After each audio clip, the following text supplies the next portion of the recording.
Welcome back to CG शिक्षा मैडनी साथ जैसा कि हम लोग देख रहे हैं क्लास 11th फिजिक्स तक हम लोग लास्ट चैप्टर 15 चैप्टर के बेस पे प्रीवियस वीडियो लेक्चर में हम लोगों ने प्रगामी तरंग क्या होती है और तरंगों की क्या क्या विशेषताएं होती है इस चीज़ को देखे थे।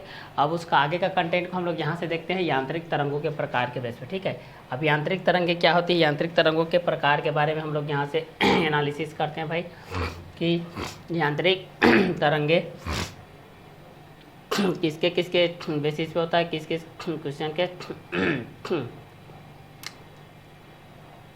अकॉर्डिंग में होता है। ठीक है, तो यांत्रिक तरंगों के प्रकार के बारे में जानेंगे, काइंड्स ऑफ मैकेनिकल वेव्स के बारे में जानेंगे। ठीक है, तो तरंगों के प्रकार के बारे में हम लोग यहाँ से देखते हैं भाई। ठीक है, कि तरंगों के प्रकार किसके किसके माध्यम से होती है और किस किस माध्यम के बेसिस पे होती है। ठीक है, तो चलिए तरंगों के प्रकार के माध्यम से हम लोग इस चीज़ को देखते हैं भाई कि तरंगे कितने प्रकार की होती है और यांत्रिक तरंगों के प्रकार को जानते हैं। यांत्रिक तरंगों के प्रकार कितने प्रकार के होते हैं। ठीक है, तो यांत्रिक तरंगों के प्रकार को हम लोग यहाँ से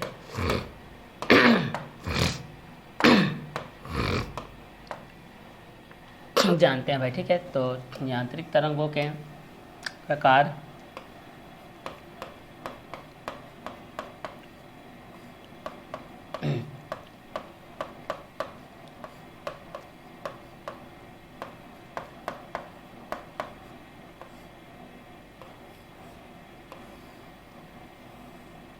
यांत्रिक तरंगों के प्रकार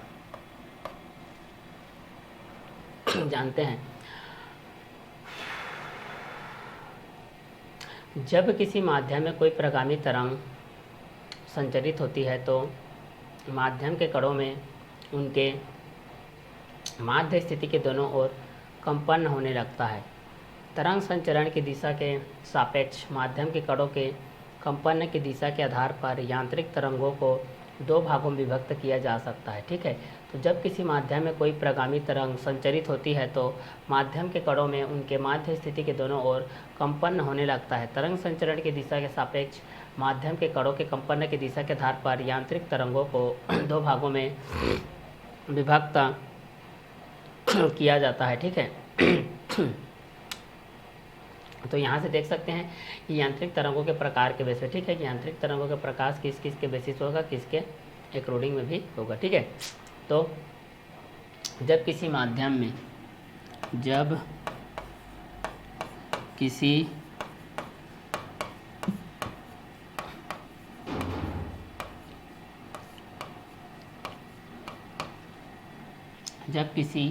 माध्यम में कोई प्रगामी तरंग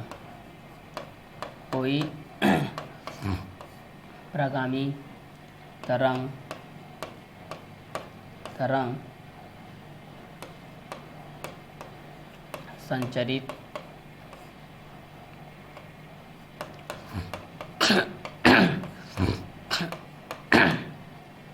होती है तो माध्यम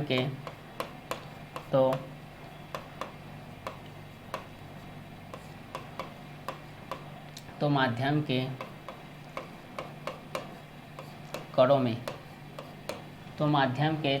कणों में उनके माध्य स्थिति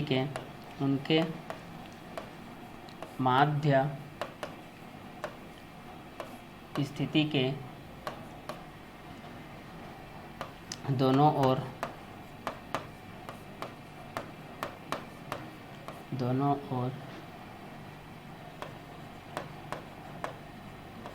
कंपन होने लगता है। तरंग संचरण की दिशा के तरंग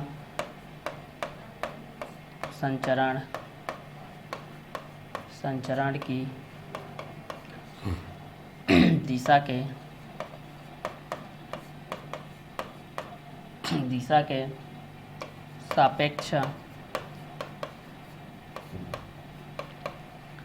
माध्यम के कणों का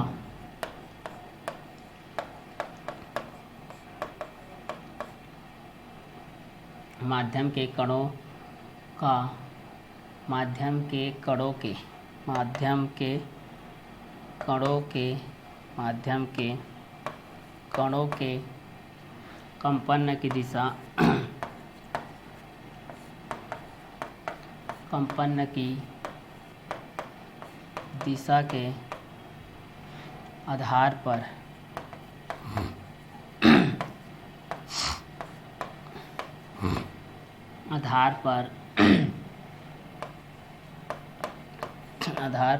यांत्रिक तरंगों को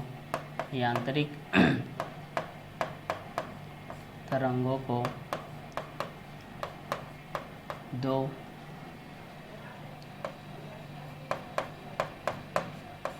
भागों में विभक्त किया जा सकता है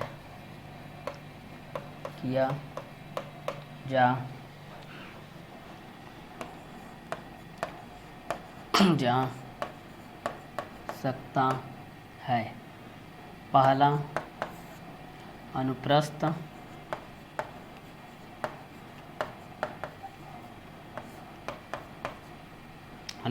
तरंगे, दूसरा अनुदैर्ध्य तरंगे।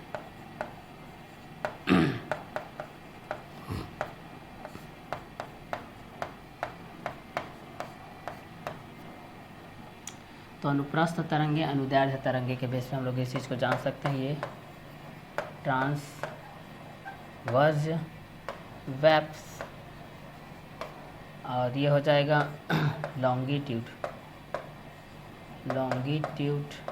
Longitudinal waves.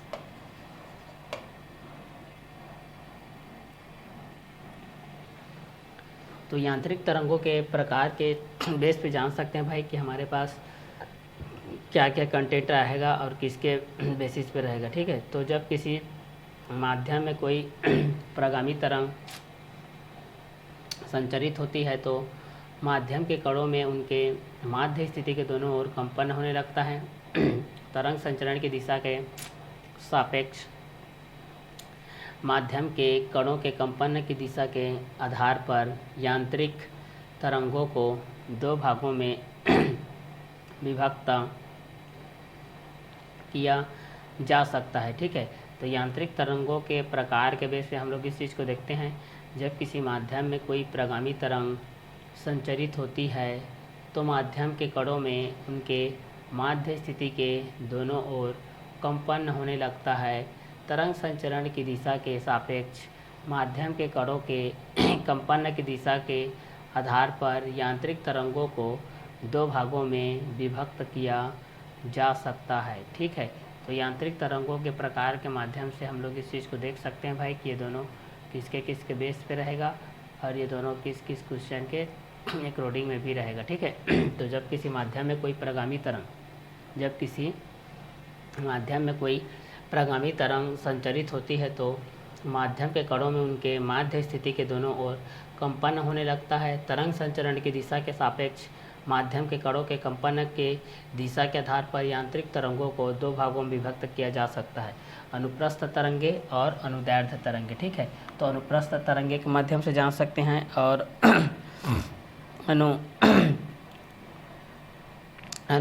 अनुदैर्ध्य तरंगे के माध्यम से जान सकते हैं। ठीक है, कि अनुप्रस्थ के बेसिस पे क्या होता है और अनुदैर्ध्य के बेसिस पे क्या होता है। ठीक है, तो जब किसी माध्यम के कोई प्रगामी तरंग के माध्यम से हम लोग इस चीज़ को देख सकते हैं कि ये दोनों किसके बेस पे रहेगा और किस क्वेश्चन के अकॉर्डिंग में भी रहेगा। ठीक है, तो इस क्वेश्चन के माध्यम से भी हम लोग इस चीज़ को जान सकते हैं भाई कि ये दोनों किसके बेस पे रहेगा और किस क्वेश्चन के अकॉर्डिंग में भी रहेगा। ठीक है, तो इस क्वेश्चन के बेस पे भी आप लोग जान सकते हैं कि ये दोनों किसके बेस पे रहेगा और किस क्वेश्चन के अकॉर्डिंग में भी रहेगा। ठीक है, तो इस क्वेश्चन के माध्यम से भी आप लोग इस चीज़ को आसानी से क्या कर सकते हैं भाई, सॉल्व आउट कर सकते हैं भाई कि ये दोनों किसके बेस पे रहेगा और ये दोनों किस क्वेश्चन के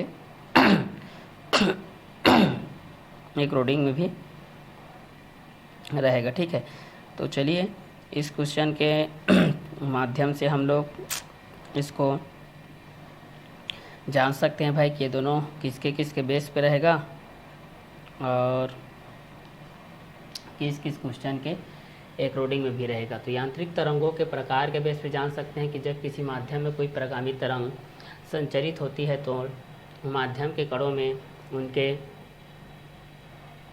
माध्य स्थिति के दोनों ओर कंपन होने लगता है। तरंग संचरण की दिशा के सापेक्ष माध्यम के कणों के कंपन की दिशा के आधार पर यांत्रिक तरंगों को दो भागों में विभक्त किया जा सकता है, अनुप्रस्थ तरंगे और अनुदैर्ध्य तरंगे। ठीक है, तो अनुप्रस्थ तरंगे और अनुदैर्ध्य तरंगे। ठीक है, तो यहाँ पर हम लोग इस चीज़ को जान सकते हैं भाई कि यहाँ पर क्या क्या रहेगा। ठीक है, तो जब किसी माध्यम में कोई प्रगामी तरंग जब किसी माध्यम में कोई प्रगामी तरंग संचरित होती है तो माध्यम के कणों में उनके माध्य स्थिति के दोनों ओर कंपन होने लगता है। तरंग संचरण की दिशा के सापेक्ष माध्यम के कणों की कंपन की दिशा के आधार पर यांत्रिक तरंगों को दो भागों में विभक्त किया जाता है। दो भागों में विभक्त किया जा सकता है। दो भागों में क्या किया जा सकता है? विभक्त किया जा सकता है। तो जब किसी माध्यम में कोई प्रगामी तरंग संचरित होती है तो माध्यम के कणों में उनके माध्य स्थिति के दोनों ओर कंपन होने लगता है। तो तरंग संचरण की दिशा के सापेक्ष माध्यम के कणों के कंपन के दिशा के आधार पर यांत्रिक तरंगों को दो भागों में विभक्त किया जा सकता है। ठीक है, तो जब किसी माध्यम में कोई प्रगामी तरंग संचरित होती है तो माध्यम के कणों में उनके माध्य स्थिति के दोनों ओर कंपन होने लगता है। तो तरंग संचरण की दिशा के सापेक्ष माध्यम के कणों के कंपन की दिशा के आधार पर यांत्रिक तरंगों को दो भागों में विभक्त किया जा सकता है। तो जब किसी माध्यम में कोई प्रगामी तरंग संचरित होती है तो माध्यम के कणों में उनके माध्य स्थिति के दोनों ओर कंपन होने लगता है। तो तरंग संचरण की दिशा के सापेक्ष माध्यम के कणों के कंपन की दिशा के आधार पर यांत्रिक तरंगों को दो भागों में विभक्त किया जा सकता है। पहला है अनुप्रस्थ तरंगे। पहला अनुप्रस्थ तरंग के माध्यम से, दूसरा अनुदैर्ध्य तरंग के माध्यम से। ठीक है, तो एक में अनुप्रस्थ तरंग आ जाएगा और दूसरे में क्या आ जाएगा? अनुदैर्ध्य तरंग। ठीक है, तो अनुप्रस्थ तरंग और अनुदैर्ध्य तरंग के बेसिस पे भी हम लोग इस चीज़ को जान सकते हैं भाई कि ये किसके किसके बेस पे रहेगा और किस किस क्वेश्चन के अकॉर्डिंग में भी रहेगा। ठीक है, तो जब किसी माध्यम में कोई प्रगामी तरंग संचरित होती है तो माध्यम के कणों में उनके माध्य स्थिति के दोनों ओर कंपन होने लगता है। तरंग संचरण की दिशा के सापेक्ष माध्यम के कणों के कंपन की दिशा के आधार पर यांत्रिक तरंगों को दो भागों में विभक्त किया जा सकता है, अनुप्रस्थ तरंगे और अनुदैर्ध्य तरंगे। ठीक है, तो जब किसी माध्यम में कोई प्रगामी तरंग संचरित होती है तो माध्यम के कणों में उनके माध्य स्थिति के दोनों ओर कंपन होने लगता है। तरंग संचरण की दिशा के सापेक्ष माध्यम के कणों के कंपन की दिशा के आधार पर यांत्रिक तरंगों को दो भागों में विभक्त किया जा सकता है, अनुप्रस्थ तरंगे, अनुदैर्ध्य तरंगे। तो जब किसी माध्यम में कोई प्रगामी तरंग संचरित होती है तो माध्यम के कणों में उनके माध्य स्थिति के दोनों ओर कंपन होने लगता है। तरंग संचरण की दिशा के सापेक्ष माध्यम के कणों के कंपन की दिशा के आधार पर यांत्रिक तरंगों को दो भागों में विभक्त किया जा सकता है। ठीक है, तो जब किसी माध्यम में कोई प्रगामी तरंग संचरित होती है तो माध्यम के कणों में उनके माध्य स्थिति के दोनों ओर कंपन होने लगता है। तरंग संचरण की दिशा के सापेक्ष माध्यम के कणों के कंपन की दिशा के आधार पर यांत्रिक तरंगों को दो भागों में विभक्त किया जा सकता है, अनुप्रस्थ तरंगे और अनुदैर्ध्य तरंगे। तो जब किसी माध्यम में कोई प्रगामी तरंग संचरित होती है तो माध्यम के कणों में उनके माध्य स्थिति के दोनों ओर कंपन होने लगता है। तो तरंग संचरण की दिशा के सापेक्ष माध्यम के कणों के कंपन की दिशा के आधार पर यांत्रिक तरंगों को दो भागों में विभक्त किया जा सकता है, अनुप्रस्थ तरंगे और अनुदैर्ध्य तरंगे। तो जब किसी माध्यम में कोई प्रगामी तरंग संचरित होती है तो माध्यम के कणों में उनके माध्य स्थिति के दोनों ओर कंपन होने लगता है। तरंग संचरण की दिशा के सापेक्ष माध्यम के कणों के कंपन की दिशा के आधार पर यांत्रिक तरंगों को दो भागों में विभक्त किया जा सकता है, अनुप्रस्थ तरंगे के माध्यम से और अनुदैर्ध्य तरंगे के माध्यम से। ठीक है, तो एक को अनुप्रस्थ तरंग के माध्यम से जान सकते हैं, एक को अनुदैर्ध्य तरंगों के माध्यम से जान सकते हैं। ठीक है, तो जब किसी माध्यम में कोई प्रगामी तरंग संचरित होती है तो माध्यम के कणों में उनके माध्य स्थिति के दोनों ओर कंपन होने लगता है। तरंग संचरण की दिशा के सापेक्ष माध्यम के कणों के कंपन की दिशा के आधार पर यांत्रिक तरंगों को दो भागों में विभक्त किया जा सकता है, अनुप्रस्थ तरंगे के माध्यम से और अनुदैर्ध्य तरंगे के माध्यम से। तो यांत्रिक तरंगों के प्रकार के बेसिस पे देखते हैं, तो जब किसी माध्यम में कोई प्रगामी तरंग संचरित होती है तो माध्यम के कणों में उनके माध्य स्थिति के दोनों ओर कंपन होने लगता है। तरंग संचरण की दिशा के सापेक्ष माध्यम के कणों के कंपन की दिशा के आधार पर यांत्रिक तरंगों को दो भागों में विभक्त किया जा सकता है, अनुप्रस्थ तरंगे के माध्यम से और अनुदैर्ध्य तरंगे के माध्यम से। ठीक है, तो यहाँ से हम लोग जान सकते हैं भाई कि यांत्रिक तरंगों के प्रकार के बेस पे कि जब किसी माध्यम में कोई प्रगामी तरंग संचरित होती है तो माध्यम के कणों में उनके माध्य स्थिति के दोनों ओर कंपन होने लगता है। तरंग संचरण की दिशा के सापेक्ष माध्यम के कणों के कंपन की दिशा के आधार पर यांत्रिक तरंगों को दो भागों में विभक्त किया जा सकता है, अनुप्रस्थ तरंगों के माध्यम से और अनुदैर्ध्य तरंगों के माध्यम से। ठीक है, तो जब किसी माध्यम में कोई प्रगामी तरंग संचरित होती है, जब किसी माध्यम में कोई प्रगामी तरंग क्या होती है, संचरित होती है भाई, जब किसी माध्यम में कोई प्रगामी तरंग क्या होती है, संचरित होती है। ठीक है, तो इस क्वेश्चन के माध्यम से भी हम लोग इस चीज़ को जान सकते हैं कि भाई कि ये दोनों किसके किसके बेस पे रहेगा, किस किस क्वेश्चन के एक रोडिंग में भी रहेगा। ठीक है, तो इस क्वेश्चन के बेस पे भी हम लोग इस चीज़ को जान सकते हैं भाई कि ये दोनों किसके किसके बेस पे रहेगा और किस किस क्वेश्चन के एक रोडिंग में भी रहेगा। ठीक है, तो यहाँ से जान सकते हैं कि जब किसी माध्यम में कोई प्रगामी तरंग संचरित होती है तो माध्यम के कणों में उनके माध्य स्थिति के दोनों ओर कंपन होने लगता है। तो तरंग संचरण की दिशा के सापेक्ष माध्यम के कणों के कंपन की दिशा के आधार पर यांत्रिक तरंगों को दो भागों में विभक्त किया जा सकता है। दो भागों में क्या किया जा सकता है भाई, विभक्त किया जा सकता है। ठीक है, तो इस क्वेश्चन के माध्यम से भी हम लोग इस चीज़ को क्या कर सकते हैं, आसानी से सॉल्व आउट कर सकते हैं भाई। ठीक है, कि ये दोनों किसके किसके बेस पे रहेगा और किस किस क्वेश्चन के माध्यम से भी रहेगा। ठीक है, तो चलिए इस क्वेश्चन के माध्यम से भी हम लोग इस चीज़ को जान सकते हैं भाई कि ये दोनों किसके किसके बेसिस पे रहेगा और किस किस क्वेश्चन के एक रोडिंग में भी रहेगा। ठीक है, तो चलिए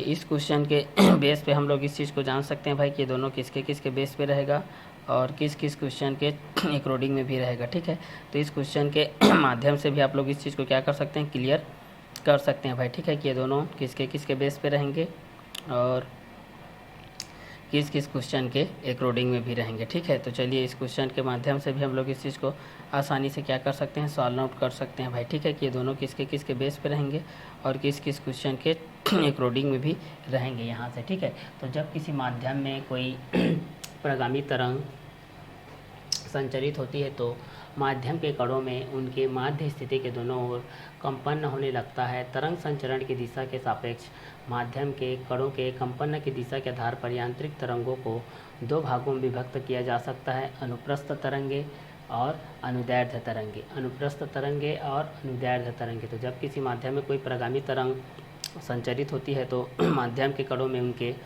माध्य स्थिति के दोनों ओर कंपन होने लगता है।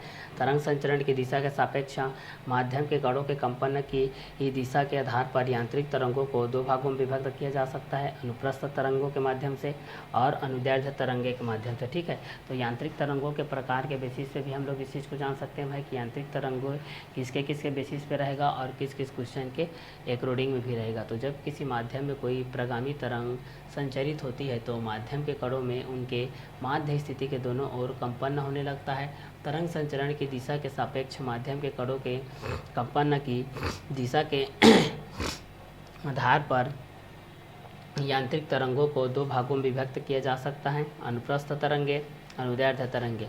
अनुप्रस्थ तरंगे के माध्यम से जान सकते हैं और अनुदैर्ध्य तरंगों के माध्यम से जान सकते हैं भाई कि ये दोनों किसके किसके बेस पे रहेगा और किस किस क्वेश्चन के अकॉर्डिंग में भी रहेगा। तो यांत्रिक तरंगों के प्रकार के माध्यम से जान सकते हैं कि जब किसी माध्यम में कोई प्रगामी तरंग संचरित होती है तो माध्यम के कणों में उनके माध्य स्थिति के दोनों ओर कंपन होने लगता है। तरंग संचरण की दिशा के सापेक्ष माध्यम के कणों के कंपन की दिशा के आधार पर यांत्रिक तरंगों को दो भागों में विभक्त किया जा सकता है, अनुप्रस्थ तरंगे और अनुदैर्ध्य तरंगे। ठीक है, तो जब किसी माध्यम में कोई प्रगामी तरंग संचरित होती है तो माध्यम के कणों में उनके माध्य स्थिति के दोनों ओर कंपन होने लगती है। तरंग संचरण की दिशा के सापेक्ष माध्यम के कणों के कंपन की दिशा के आधार पर यांत्रिक तरंगों को दो भागों में विभक्त किया जा सकता है, अनुप्रस्थ तरंगे, अनुदैर्ध्य तरंगे। यांत्रिक तरंगों के प्रकार जब किसी माध्यम में कोई प्रगामी तरंग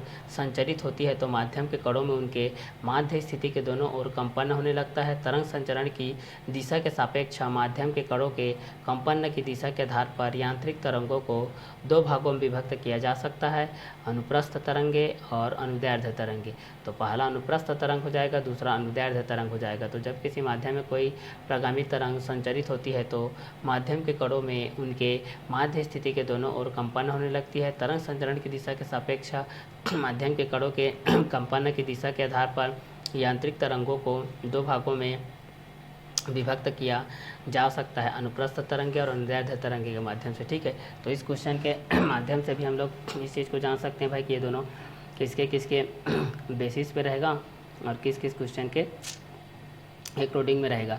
तो जब किसी माध्यम में कोई प्रगामी तरंग संचरित होती है तो माध्यम के कणों में उनके माध्य स्थिति के दोनों ओर कंपन होने लगता है।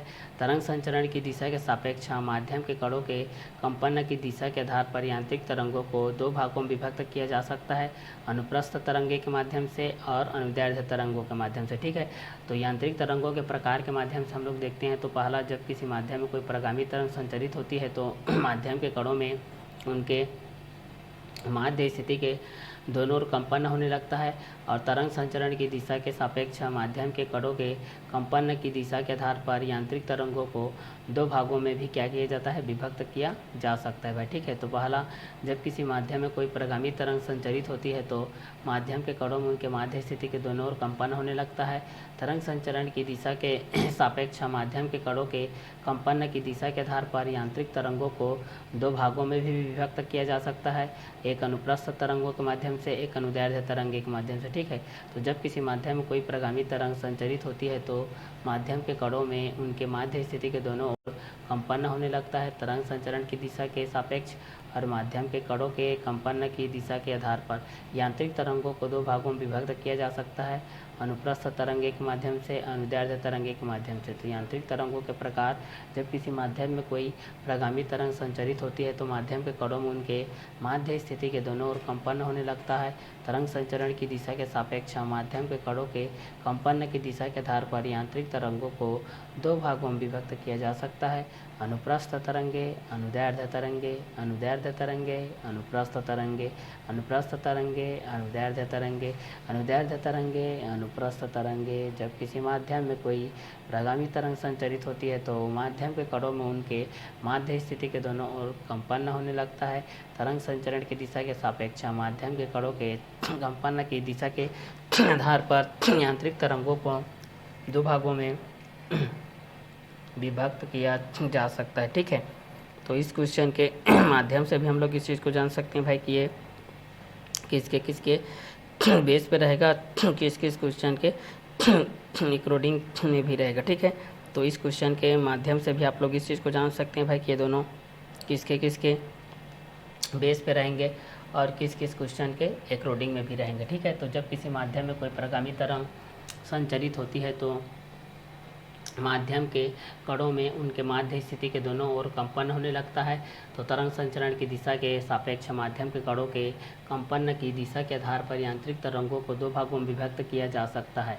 तो जब किसी माध्यम में कोई प्रगामी तरंग संचरित होती है तो माध्यम के कणों में उनके माध्य स्थिति के दोनों ओर कंपन होने लगता है। तरंग संचरण की दिशा के सापेक्ष माध्यम के कणों के कंपन की दिशा के आधार पर यांत्रिक तरंगों को दो भागों में विभक्त किया जा सकता है, अनुप्रस्थ तरंगे, अनुदैर्ध्य तरंगे। तो यांत्रिक तरंगों के प्रकार के बेस पे देख लेते हैं। तो जब किसी माध्यम में कोई प्रगामी तरंग संचरित होती है तो माध्यम के कणों में उनके माध्य स्थिति के दोनों ओर कंपन होने लगता है। तरंग संचरण की दिशा के सापेक्ष माध्यम के कणों के कंपन की दिशा के आधार पर यांत्रिक तरंगों को दो भागों में विभक्त किया जा सकता है, अनुप्रस्थ तरंगे के माध्यम से, अनुदैर्ध्य तरंगों के माध्यम से। ठीक है, तो जब किसी माध्यम में कोई प्रगामी तरंग संचरित होती है तो माध्यम के कणों में उनके माध्य स्थिति के दोनों ओर कंपन होने लगता है। तरंग संचरण की दिशा के सापेक्ष माध्यम के कणों के कंपन की दिशा के आधार पर यांत्रिक तरंगों को दो भागों में विभक्त किया जा सकता है, अनुप्रस्थ तरंगे के माध्यम से, अनुदैर्ध्य तरंगे के माध्यम से। तो जब किसी माध्यम में कोई प्रगामी तरंग संचरित होती है तो माध्यम के कणों में उनके माध्य स्थिति के दोनों ओर कंपन होने लगता है। तरंग संचरण की दिशा के सापेक्ष माध्यम के कणों के कंपन की दिशा के आधार पर यांत्रिक तरंगों को दो भागों में विभक्त किया जा सकता है, अनुप्रस्थ तरंगे और अनुदैर्ध्य तरंगे। ठीक है, अनुप्रस्थ तरंगे और अनुदैर्ध्य तरंगे। तो जब किसी माध्यम में कोई प्रगामी तरंग संचरित होती है तो माध्यम के कणों में उनके माध्य स्थिति के दोनों ओर कंपन होने लगता है। तो तरंग संचरण की दिशा के सापेक्ष माध्यम के कणों के कंपन की दिशा के आधार पर यांत्रिक तरंगों को दो भागों में विभक्त किया जा सकता है, अनुप्रस्थ तरंगे के माध्यम से और अनुदैर्ध्य तरंगों के माध्यम से। ठीक है, तो यांत्रिक तरंगों के प्रकार के माध्यम से जब भी हम लोग इस चीज़ को देखते हैं तो जब किसी माध्यम में कोई प्रगामी तरंग संचरित होती है तो माध्यम के कणों में उनके माध्य स्थिति के दोनों ओर कंपन होने लगता है। तरंग संचरण की दिशा के सापेक्ष माध्यम के कणों के कंपन की दिशा के आधार पर यांत्रिक तरंगों को दो भागों में विभक्त किया जा सकता है, अनुप्रस्थ तरंगे के माध्यम से और अनुदैर्ध्य तरंगों के माध्यम से। ठीक है, तो जब किसी माध्यम में कोई प्रगामी तरंग संचरित होती है तो माध्यम के कणों में उनके माध्य स्थिति के दोनों ओर कंपन होने लगता है। तरंग संचरण की दिशा के सापेक्ष माध्यम के कणों के कंपन की दिशा के आधार पर यांत्रिक तरंगों को दो भागों में विभक्त किया जा सकता है, अनुप्रस्थ तरंगे, अनुदैर्ध्य तरंगे। तो जब किसी माध्यम में कोई प्रगामी तरंग संचरित होती है तो माध्यम के कणों में उनके माध्य स्थिति के दोनों ओर कंपन होने लगता है। तरंग संचरण की दिशा के सापेक्ष माध्यम के कणों के कंपन की दिशा के आधार पर यांत्रिक तरंगों को दो भागों में विभक्त किया जा सकता है, अनुप्रस्थ तरंगे के माध्यम से, अनुदैर्ध्य तरंगे के माध्यम से। ठीक है, तो यांत्रिक तरंगों के प्रकार के बेसिस पे देखते हैं तो जब किसी माध्यम में कोई प्रगामी तरंग संचरित होती है तो माध्यम के कणों में उनके माध्य स्थिति के दोनों ओर कंपन होने लगता है। तरंग संचरण की दिशा के सापेक्ष माध्यम के कणों के कंपन की दिशा के आधार पर यांत्रिक तरंगों को दो भागों में विभक्त किया जा सकता है, अनुप्रस्थ तरंगे, अनुदैर्ध्य तरंगे के माध्यम से। हम लोग इस चीज़ को जान सकते हैं कि ये दोनों किसके किसके बेस पे रहेंगे और किस किस क्वेश्चन के अकॉर्डिंग में रहेंगे। तो ये यांत्रिक तरंगों के प्रकार के बेस पे देखते हैं। तो यांत्रिक तरंगों के प्रकार के बेस पे आपके पास दो कंटेंट आ गया है, अनुप्रस्थ तरंगे और अनुदैर्ध्य तरंगे के बेस पे। ठीक है, तो पहला अनुप्रस्थ तरंग के माध्यम से है और दूसरा अनुदैर्ध्य तरंगों के माध्यम से है। ठीक है, तो चलिए इस क्वेश्चन के माध्यम से भी हम लोग इस चीज़ को देख सकते हैं कि जब किसी माध्यम में कोई प्रगामी तरंग संचरित होती है तो माध्यम के कणों में उनके माध्य स्थिति के दोनों ओर कंपन होने लगता है। तरंग संचरण की दिशा के सापेक्ष माध्यम के कणों के कंपन की दिशा के आधार पर यांत्रिक तरंगों को दो भागों में विभक्त किया जा सकता है, पहला अनुप्रस्थ तरंगे, दूसरा अनुदैर्ध्य तरंगे। तो यांत्रिक तरंगों के प्रकार के बेस पे देखेंगे तो जब किसी माध्यम में कोई प्रगामी तरंग संचरित होती है तो माध्यम के कणों में उनके माध्य स्थिति के दोनों ओर कंपन होने लगता है। तरंग संचरण की दिशा के सापेक्ष माध्यम के कणों के कंपन की दिशा के आधार पर यांत्रिक तरंगों को दो भागों में विभक्त किया जा सकता है, पहला अनुप्रस्थ तरंग के माध्यम से देखेंगे, दूसरे को अनुदैर्ध्य तरंगे के माध्यम से देखेंगे। ठीक है, एक को अनुप्रस्थ के माध्यम से देखते हैं, एक को अनुदैर्ध्य के माध्यम से देखते हैं। ठीक है, कि अनुप्रस्थ के बेसिस पे क्या होता है और अनुदैर्ध्य के बेसिस पे क्या होता है, क्योंकि दोनों अलग अलग के बेसिस होता है। एक अनुप्रस्थ तरंग के माध्यम से होता है, एक अनुदैर्ध्य के बेसिस होता है। ठीक है, तो एक को हम लोग अनुप्रस्थ के माध्यम से देख लेंगे और दूसरे को अनुदैर्ध्य के माध्यम से देख लेंगे। ठीक है, कि अनुप्रस्थ के माध्यम से हमारे पास क्या क्या कंटेंट रहेंगे और अनुदैर्ध्य के बेसिस पे भी हमारे पास क्या क्या कंटेंट रहेंगे। तो इस कंटेंट के अकॉर्डिंग में भी हम लोग इस चीज़ को यहाँ से जान सकते हैं भाई कि ये दोनों किसके किसके बेस पे रहेंगे और किस किस क्वेश्चन के अकॉर्डिंग में भी रहेंगे। तो जब किसी माध्यम में कोई प्रगामी तरंग संचरित होती है तो माध्यम के कणों में उनके माध्य स्थिति के दोनों ओर कंपन होने लगता है। तो तरंग संचरण की दिशा के सापेक्ष माध्यम के कणों के कंपन की दिशा के आधार पर यांत्रिक तरंगों को दो भागों में विभक्त किया जा सकता है, अनुप्रस्थ तरंगों के माध्यम से, अनुदैर्ध्य तरंगों के माध्यम से। यांत्रिक तरंगों के प्रकार के माध्यम से देखते हैं तो जब किसी माध्यम में कोई प्रगामी तरंग संचरित होती है तो माध्यम के कणों में उनके माध्य स्थिति के दोनों ओर कंपन होने लगता है। तरंग संचरण की दिशा के सापेक्ष माध्यम के कणों के कंपन की दिशा के आधार पर यांत्रिक तरंगों को दो भागों में विभक्त किया जा सकता है, अनुप्रस्थ तरंगे और अनुदैर्ध्य तरंगे। ठीक है, तो एक में अनुप्रस्थ तरंगों के माध्यम से जान सकते हैं और एक को अनुदैर्ध्य तरंगों के माध्यम से जान सकते हैं। ठीक है, कि अनुप्रस्थ के बेसिस पे क्या होगा और अनुदैर्ध्य के बेसिस पे क्या हो जाएगा, ठीक है। तो यांत्रिक तरंगों के प्रकार के बेसिस पे देखेंगे तो जब किसी माध्यम में कोई प्रगामी तरंग संचरित होती है तो माध्यम के कणों में उनके माध्य स्थिति के दोनों ओर कंपन होने लगता है। तरंग संचरण की दिशा के सापेक्ष माध्यम के कणों के कंपन की दिशा के आधार पर यांत्रिक तरंगों को दो भागों में विभक्त किया जा सकता है, अनुप्रस्थ तरंगे के माध्यम से और अनुदैर्ध्य तरंगों के माध्यम से। तो यांत्रिक तरंगों के प्रकार के बेसिस पे देखते हैं तो जब किसी माध्यम में कोई प्रगामी तरंग संचरित होती है तो माध्यम के कणों में उनके माध्य स्थिति के दोनों ओर कंपन होने लगता है। तरंग संचरण की दिशा के सापेक्ष माध्यम के कणों के कंपन की दिशा के आधार पर यांत्रिक तरंगों को दो भागों में विभक्त किया जा सकता है, अनुप्रस्थ तरंगों के माध्यम से और अनुदैर्ध्य तरंगों के माध्यम से, ठीक है। तो ये दोनों कंटेंट के हिसाब से भी आप लोग इस चीज़ को जान सकते हैं भाई कि यांत्रिक तरंगों के प्रकार, जब किसी माध्यम में कोई प्रगामी तरंग संचरित होती है तो माध्यम के कणों में उनके माध्य स्थिति के दोनों ओर कंपन होने लगता है तरंग संचरण की दिशा के सापेक्ष और माध्यम के कणों के कंपन की दिशा के आधार पर। तो यांत्रिक तरंगों को दो भागों में विभक्त किया जा सकता है, अनुप्रस्थ तरंगे, अनुदैर्ध्य तरंगे। अनुप्रस्थ तरंगे, अनुदैर्ध्य तरंगे। तो जब किसी माध्यम में कोई प्रगामी तरंग संचरित होती है तो दो माध्यम के कणों में उनके माध्य स्थिति के दोनों ओर कंपन होने लगता है। तो तरंग संचरण की दिशा के सापेक्ष माध्यम के कणों के कंपन की दिशा के आधार पर यांत्रिक तरंगों को दो भागों में विभक्त किया जा सकता है, अनुप्रस्थ के माध्यम से और अनुदैर्ध्य के माध्यम से, ठीक है। तो ये दोनों कंटेंट के हिसाब से भी हम लोग इस चीज़ को क्लियर कर सकते हैं कि अनुप्रस्थ के माध्यम से क्या आता है, अनुदैर्ध्य के माध्यम से क्या आता है। तो इसके आगे का कंटेंट को हम लोग नेक्स्ट वीडियो लेक्चर के माध्यम से क्लियर करते हैं। इसका आगे कंटेंट को हम लोग नेक्स्ट वीडियो लेक्चर के माध्यम से क्लियर करेंगे।